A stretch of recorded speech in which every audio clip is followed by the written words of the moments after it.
Welcome to Brainiac, the show that's a bit like a school science lesson, without the teacher, the classroom, or the science. The mad, bad and dangerous on Brainiac tonight. We investigate Britain's most dangerous products. We test DIY Spud guns with Brainiac boffin John Tickle. It's all downhill as Brainiacs take to the ski slopes. And down at the bar, we test old wives' tales about drinking. And hurrah! Another caravan bites the dust. But first, some stimulation thanks to electricity. Take one very large deserted warehouse. Introduce some low-amp, 9-volt electrical equipment, one Brainiac, and you have yourself an experiment. The current that these electrode pads will carry produces electrical impulses that will stimulate specific muscle groups.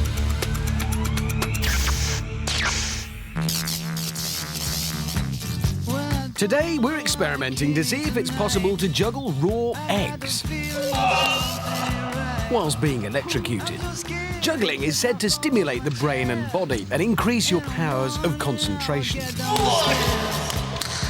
Our Brainiac has the 4 electrode pads attached to his arms. The coordinated use of the arms is essential to juggling successfully.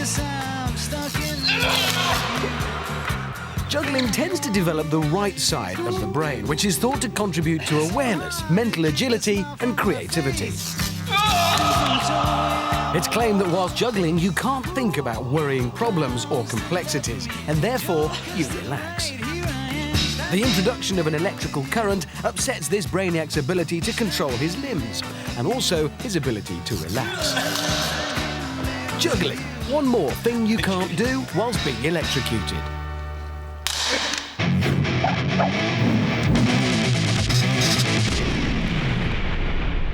Things that make you go, Here's one for you. How can you tell when sour cream goes bad? Things that make you go, Firearms, fast cars and explosives. These are things that are obviously dangerous. But what about products that at first glance seem completely harmless, like hair care products, underwear and cooking oil?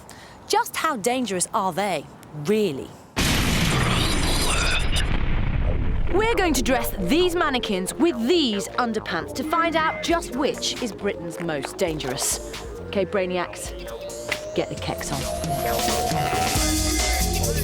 This is a pair of Grandad's 100% cotton Y-fronts.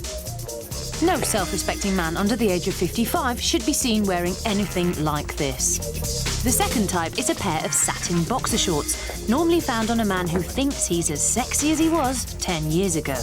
This third pair is a pair of pure polyester briefs, for some appealing because they come in packs of 6, but actually pack no sex appeal at all. And finally, the classic, novelty underpants. The less said about these, the better, and yes, you know who you are. The way this experiment will work is by attaching this slow-burning ignition cord to the underpants. The cord will then be lit, and we'll see which pair is the first to go up in smoke. OK, is everybody clear? Stand back. 3, 2, 1, ignition. great balls of fire! Man-made fibres such as nylon and polyester are created from petroleum-based molecules. They tend to burn more easily than natural fibres, which is bad news for our monkey. The cotton is surviving well, and it's only the mannequin that is actually burning. It's much the same with the silk boxers. The polyester pants, however, have performed poorly. But our monkey and his nuts have been well and truly roasted. Great balls of fire! So there you have it. Britain's most dangerous pair of underpants is the monkey. And just remember, next time you're out shopping for briefs, the old barbecue rule. A burnt sausage is no good to anyone. Join us later in the show when we'll be finding out which is Britain's most dangerous hair care product and which is the most dangerous cooking oil.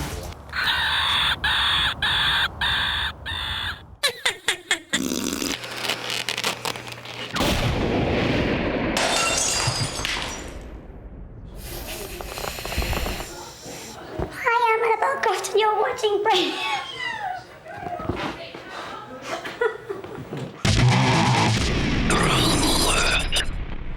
Some say you get more drunk if you mix your drinks, or you get more drunk if you drink on an empty stomach, or you get more drunk if you drink through a straw.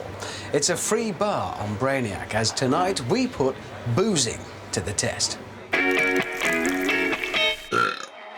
Being a Brainiac is not always a joyful experience.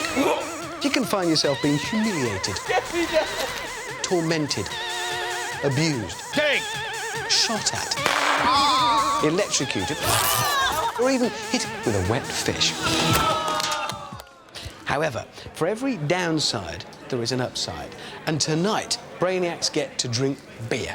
Now, we've hand-picked our subjects, and in true scientific fashion, we're measuring out our drinks very carefully to ensure we get accurate results.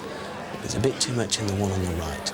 Sorry, I just thought there was. OK, here's what we're going to do. For this evening, our subjects will be ingesting their alcohol in the usual fashion. It's the controlled evening of drinking. Lager only, 1 pint glasses on a full stomach. They get 4 pints each, and then afterwards they'll be given various drink drive tests. OK, so you have your drinks, Brainiacs. Raise your glasses, please. Let the experiment begin. That means drink. So, first we need to see how they get on when they have this controlled amount of drink. 4 pints is the kind of amount one might have in a moderate long evening's drinking.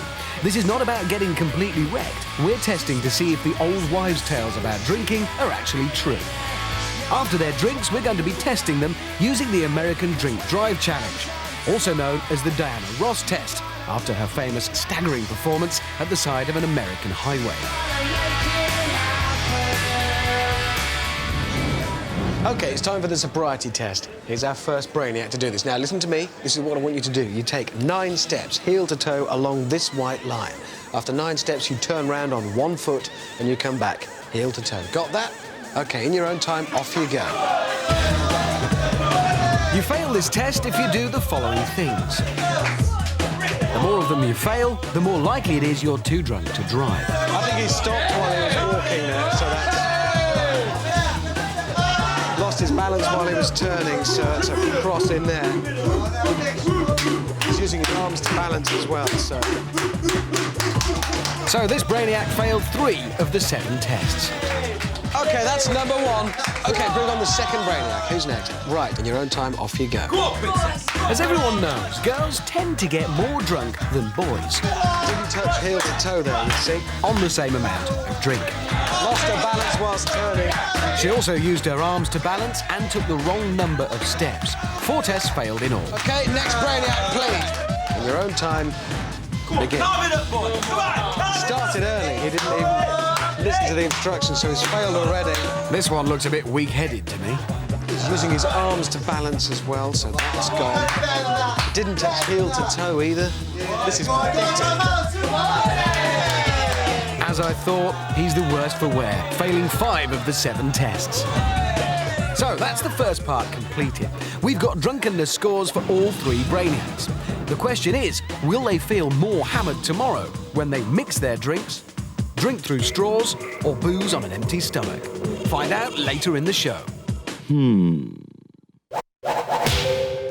This object has been magnified 100 times, believe it or not, it's entirely edible, although for most it is an acquired taste, as it smells a lot like a bad fart.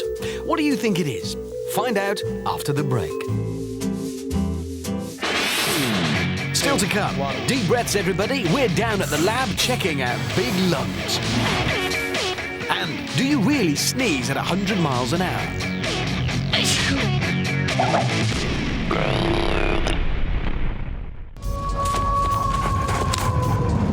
This is Brainiac, the science show which, if you invited it round for Sunday lunch, would play footsie with your mum. Still to come, our Brainiacs are on the slippery slope, and there's more action on the bomb-packed snooker table. But first... Earlier, we showed you this. It's been magnified 100 times. Often eaten with a glass of wine by people with no sense of taste, this is Stilton, otherwise known as mouldy cheese.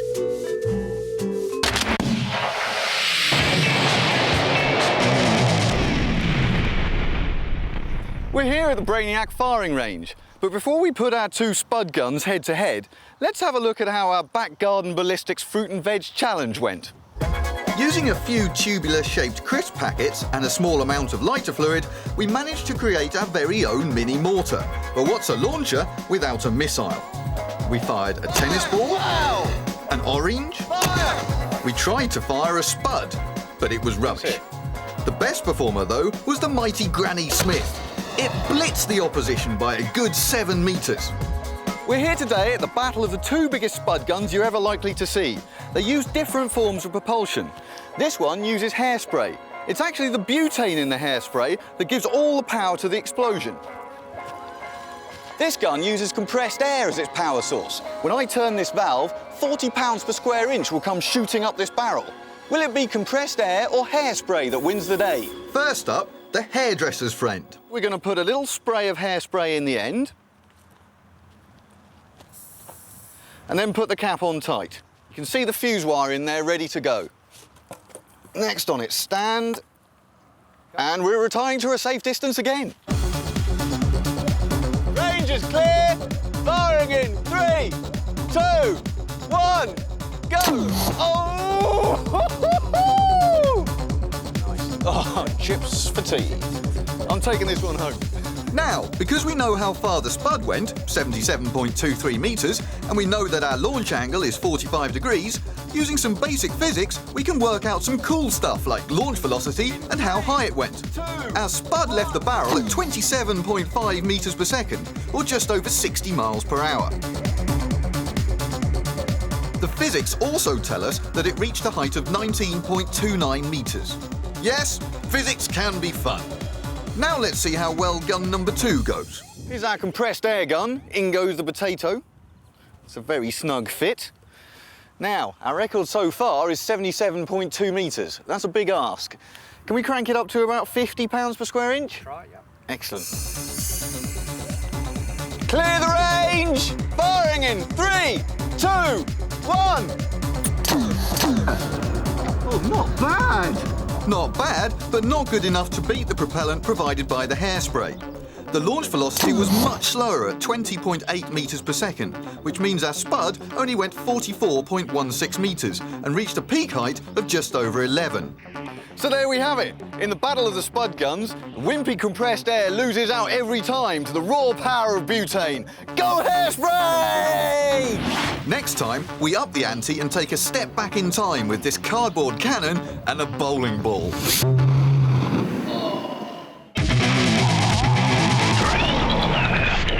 You join us on day 2 of the Great British Brainiac Alcohol Test, a public service that we willingly undertake on behalf of the nation. Last night, each of these 3 Brainiacs consumed 8 units of alcohol. That's 4 pints of lager to you and me.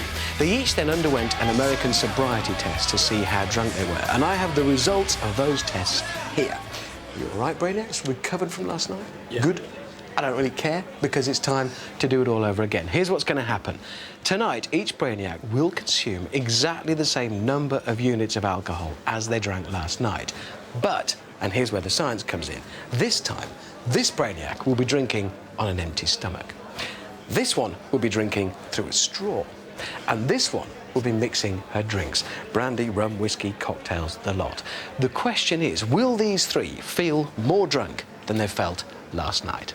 OK then, Brainiacs, if you're ready for the second time, please let the drinking begin. Time now for their second go at the test. Right, Brainiac number 1, step forward, please. This is your walk and turn test. I want you to take 9 steps, heel to toe along this white line, turn on 1 foot and come back again. Are you ready? You feeling okay? Good. Right, in your own time. Last night on 4 pints of lager, this Brainiac failed 3 of the tests. Oh, this is very good.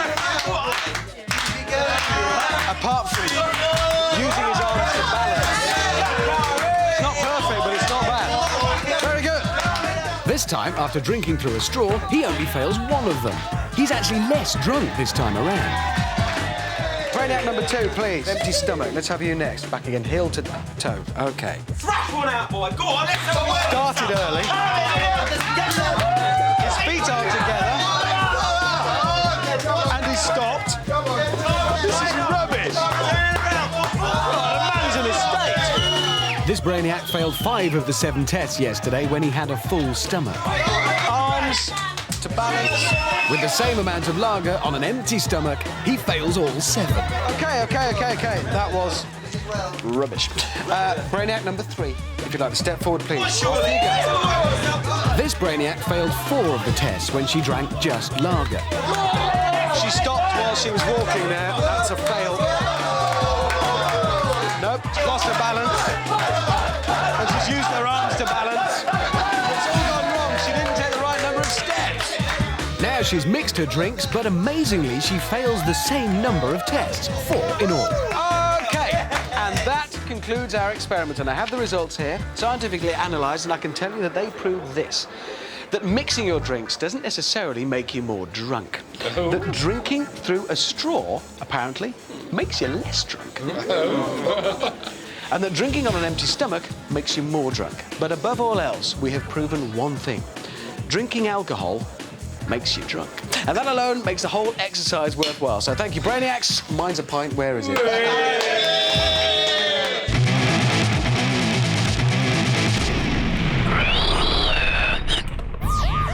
Every day in the Brainiac lab, our email inbox is flooded with suggestions for experiments from the great British public. The mad, the bad, and the downright stupid. Our dedicated research team go through each and every one of these suggestions and thoroughly assess them for their scientific value. Just a very few ideas actually go forward for testing. And if your idea is picked, be sure the Brainiac team will track you down. No science, mate. If you've written into Brainiac, we will find you. Today, we're in Mile End, grabbing fish salesman Tony Kenny and his fiancée, Steph. If you've got an experiment you want to do, then send us an email and we'll drag you down as well. Our address is info@brainiac.co.uk. And if we do choose your experiment, this is where you'll come to get it done. Under the enthusiastic eyes of Charlotte Hudson. Today, it's Tony Kenny. Dear Brainiac, I want to find out, do you really sneeze at 100 miles an hour? Well, I don't know. Bit of a story behind this one. Apparently, a tragic childhood accident means that this Tony Kenny fellow only has 1 functioning nostril, so he can't actually sneeze. By all accounts, some high school incident involving a classroom door and his nose. Anyway, hence the love of his life being here to help. Apparently, she's big in the sneezing department. A track, 1 foot in length. He's going to see how long it takes for a ping pong ball, propelled by Steph's sneeze, to travel the distance. Then it's all down to the maths. The equipment is set. Tony Kenny's fiancée is in position. Now, the sneeze.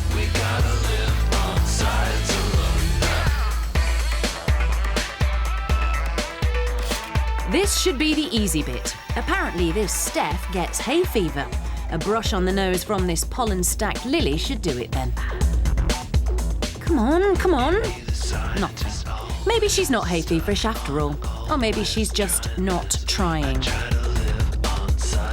A feather then. That should tickle the nostrils into an involuntary explosion. OK, you know, I'm not sure she's the right person for this. A face full of pepper, that should do it. It always works in cartoons. Oh, come on, woman. Snuff is designed for the purpose. That must have the desired effect.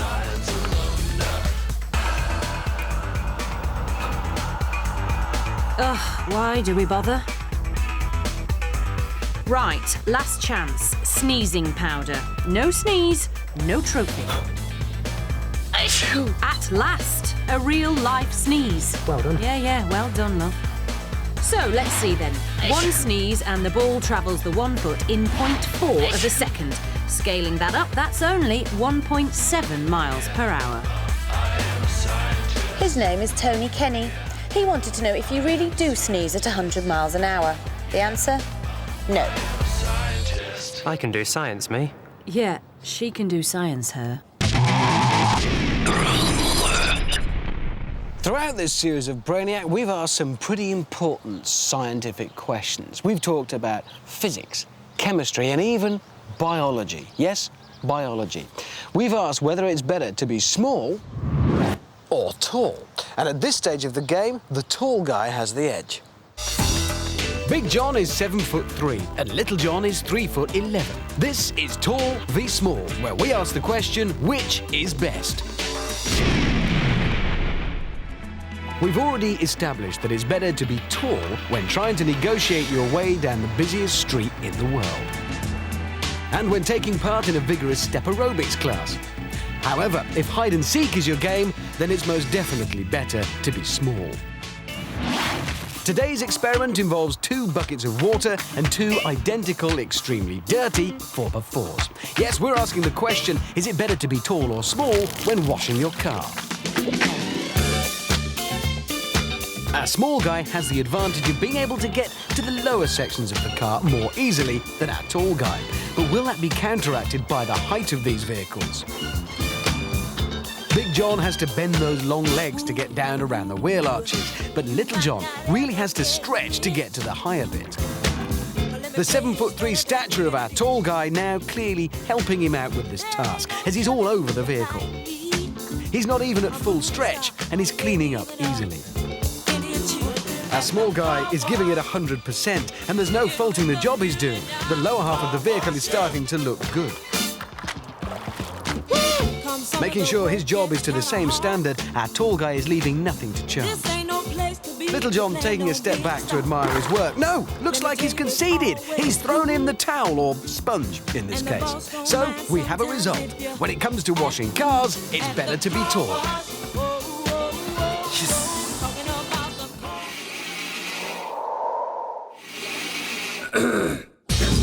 A diver, an opera singer, a page 3 stunner.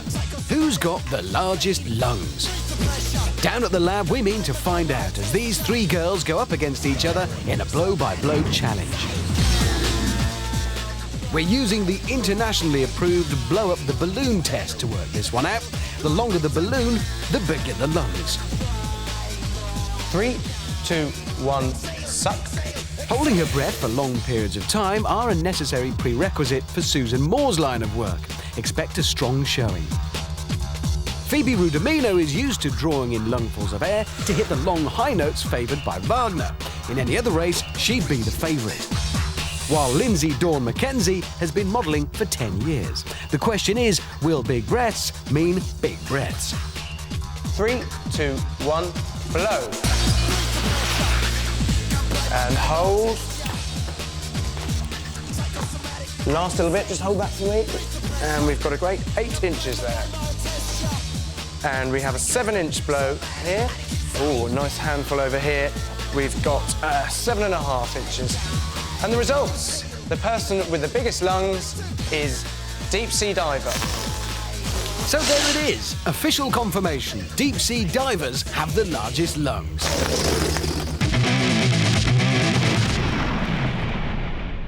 Earlier on in the show, we established that the monkey is Britain's most dangerous pair of pants. Ignition. 4 pairs of underpants were wired up to ignition cord and set alight. Cotton and silk, the natural fibres, fared much better in the flames than our man-made fabrics. But it was the cheeky monkey who ultimately failed to handle the heat. Now we're going to determine which haircare product should strike fear into the hearts of consumers. We've kitted out these fine Brainiac mannequins with state-of-the-art mid-80s mullets, and to each mullet we'll be applying a different haircare product. This one, gel. This one, hairspray. And this one, mousse. Once the applications have been made, we will then be exposing the mullets to a naked flame to see just which product is Britain's most dangerous. Everywhere, daddy, daddy, hey. Blowing, showing, long as God's been growing my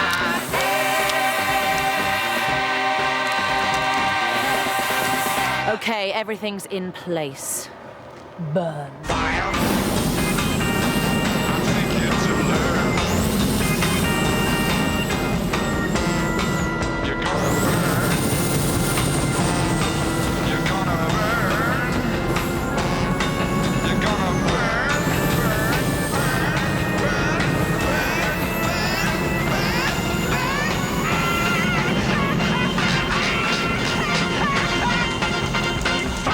So, after our special treatment, the moussed mullet now looks more like a mod.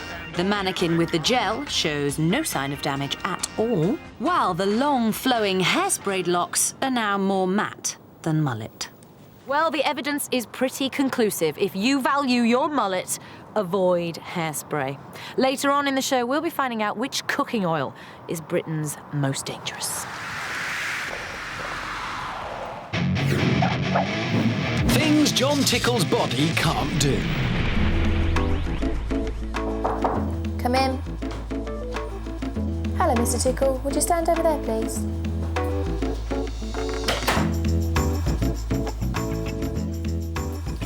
Now, Mr. Tickle, I'd like you to do this.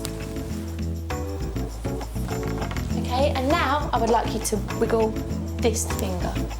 When you cross hands, the brain is unable to distinguish between the fingers because its sense of spatial awareness has been disabled by their interlocking position. It's unable to determine which hand is which. Sorry, Naz, I can't do that.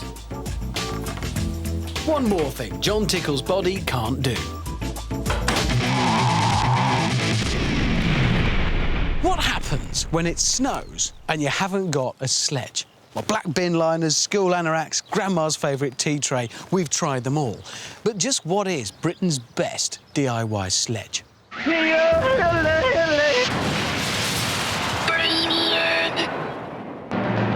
Look at these, top-of-the-range designer sledges. And yes, they go fast all right. But at over £100 each and designed by top car engineers, they should. We haven't got £100, and even if we did, we wouldn't waste it on a slidey thing. Because we've got our own toys. The question is, can any of them go faster than this lot? 14.6 seconds to beat then. First up, the ironing board. Cost £8. The stand, surplus to requirements, of course, and the foam cover would just mean unwanted drag. However, despite its sledge-like shape, the ironing board failed to live up to expectations. This paddling method the only way to get it down the slope. The front blade digging into the snow all the way. It came in at 20.8 seconds. A bit crap, really. Tea trays, £3 each, might stand more of a chance. We're going to try 3 types: plastic, steel and wood. Though clearly not designed for the purpose, trays make a good showing early on. Plastic an early faller, leaving metal and wood to battle it out. Wood struggles halfway down, but is in luck as metal comes a cropper, so he comes through unexpectedly to take the line. A slow run though, 17.7 seconds. Bit late for that, mate. The race is over. Join us later in the show to see whether we can beat that time with some of the more unusual household items.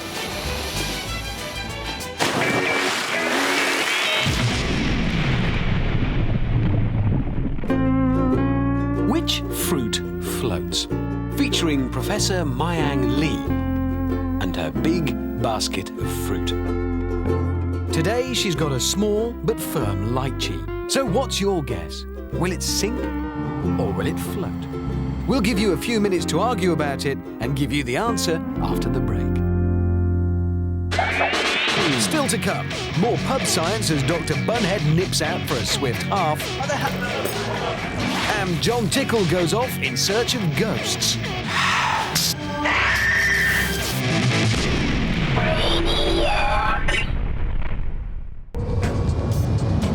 This is Brainiac, the science show that still gets its mum to wash its underpants. Still to come, we're back on the piste, and it's a fond farewell to one more caravan.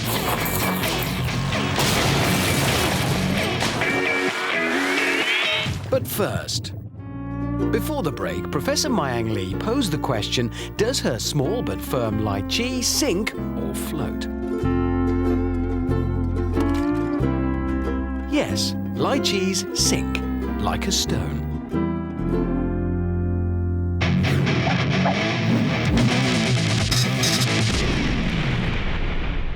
Things that make you go, Here's one for you. What shape would chairs be if our knees bent the other way?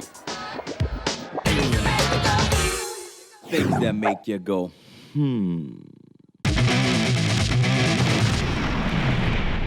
Welcome back to the Brainiac testing site as we go in search of Britain's most dangerous. Already, we've discovered using this ignition cord that these are Britain's most dangerous pants. And by using a flamethrower, we've discovered that hairspray is a lethal combination with a mullet. Now it's time to find out which cooking oil is Britain's most dangerous. Every year in Britain, cooking oils cause an enormous amount of house fires, most often when people come home from the pub with the munchies and fancy a fry-up. We have 3 different types of cooking oil which we're placing in pots on these gas burners. We're going to turn up the heat and see what happens. The humble chip or fat pan causes more fires than any other method of cooking. The 3 oils we're testing are vegetable, olive and sunflower oil. Left unattended, the oil overheats. The first sign of it being too hot is smoke. If the temperature continues to increase, the vapour eventually bursts into flame.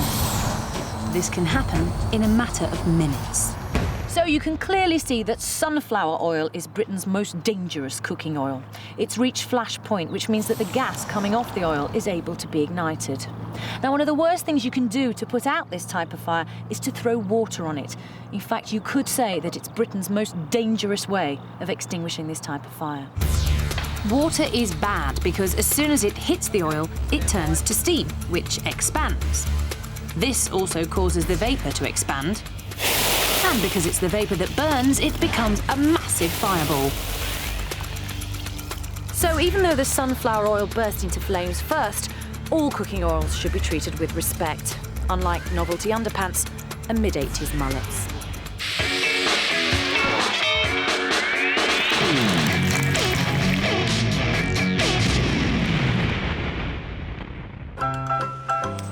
Pub science, the Brainiac alternative to real ale.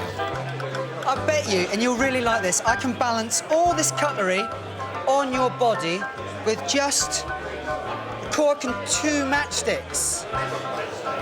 Seriously, look, watch. Yeah, no, all I do is clip those 2 together like that, and 1 matchstick in here. Give us your first hand, hold it up like that, finger up. There's the first one, balancing. Tell you I'm pressed already. Here's the other one. The other hand. We'll ignore that and wait there. Supposed to fall? No, it's not supposed to fall. Still, keep still. That's it. We're nearly there. You're doing brilliant. Here we go. Oh, go on, go on. Yes, it worked. I am a genius. It's good, isn't it? Have a cup, please. I've told you once. I've told you twice. I've had once and Let me back, you pig! I'm coming back! Let me back!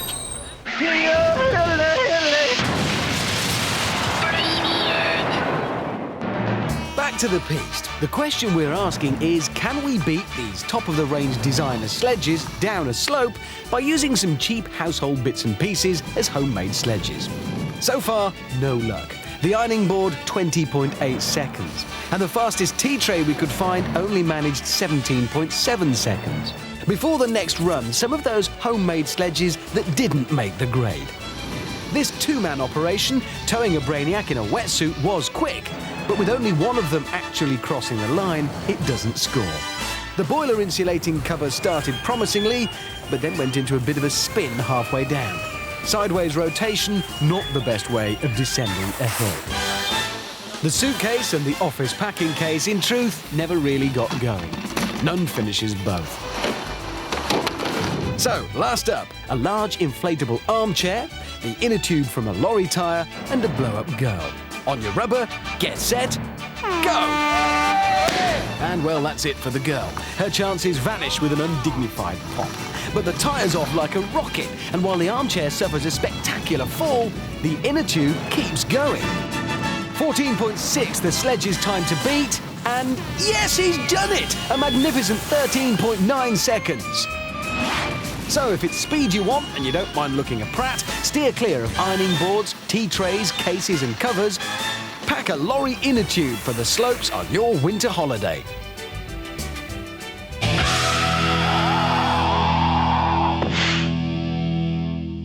In 1983, Twisted Sister sang... But we here at Brainiac don't like to be told anything. Nunchuckers can spin well over 2,000 times a minute. At that speed, they should make short work of stopping the glam rockers.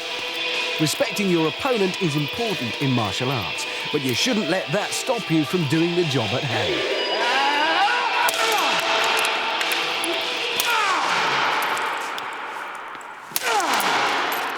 Can't stop rock and roll? You can with some nunchuckers.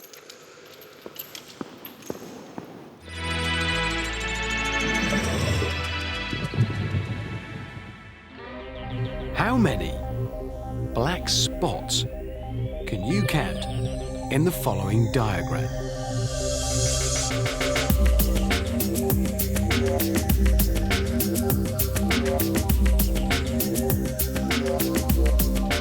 How about a helping hand? Let's change the background colour. The answer? There are no black spots. The reason you think there are, to be honest, scientists don't know, and neither do we.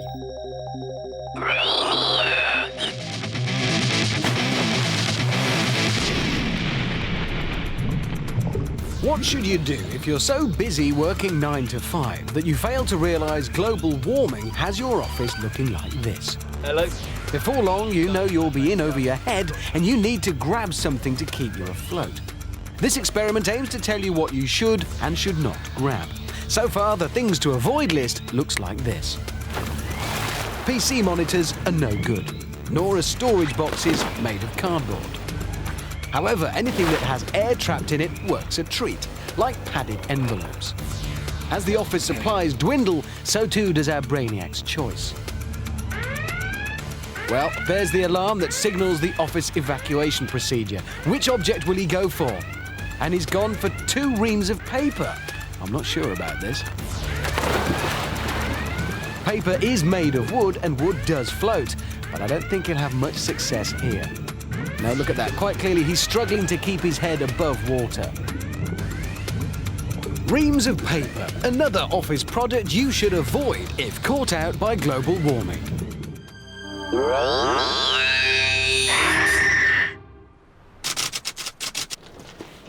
For years, we've been fascinated by the question, are there ghosts?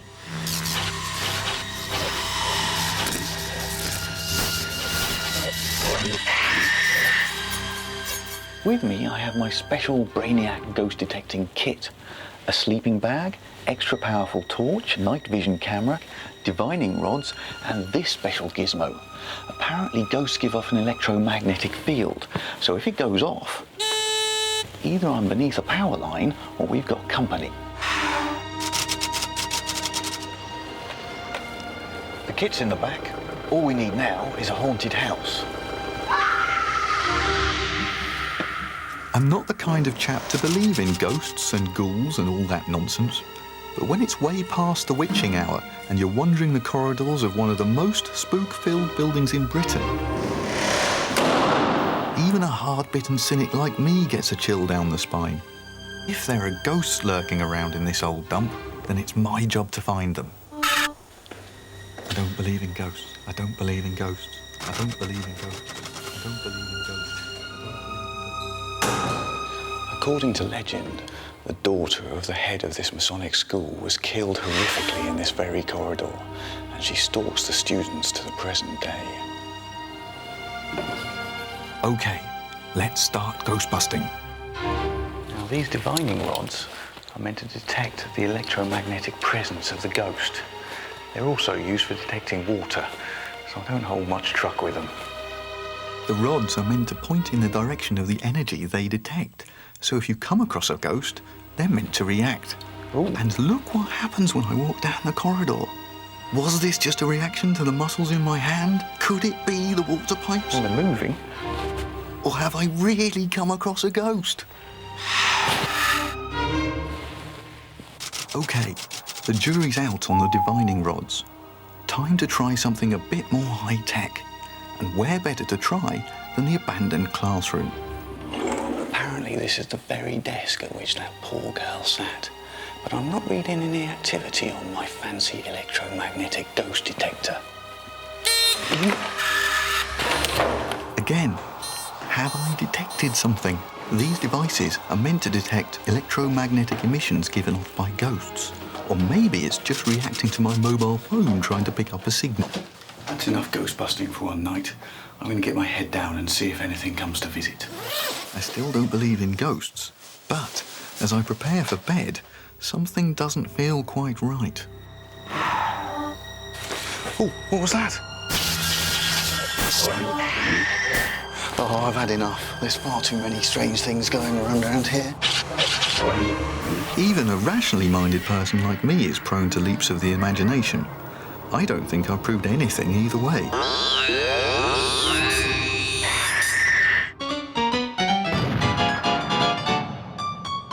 Welcome back to what's proving to be a very exciting finish to this special Brainiac snooker match.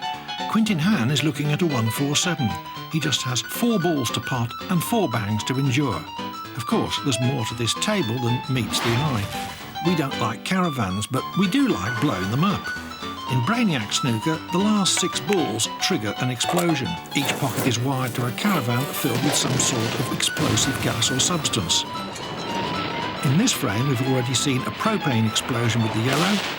Quintin nearly missed the green, but it did drop and set off a butane bang. He doesn't seem to have been fazed by the explosions, but it's fair to say that our Brainiac is not so relaxed. He should be, though, because all he's done in this match is sit there and watch. So, to move on to 129, Quintin needs to pop the brown into a middle pocket. The caravan is filled with acetylene and oxygen, so it should be a bigger bang than we've seen so far. 129.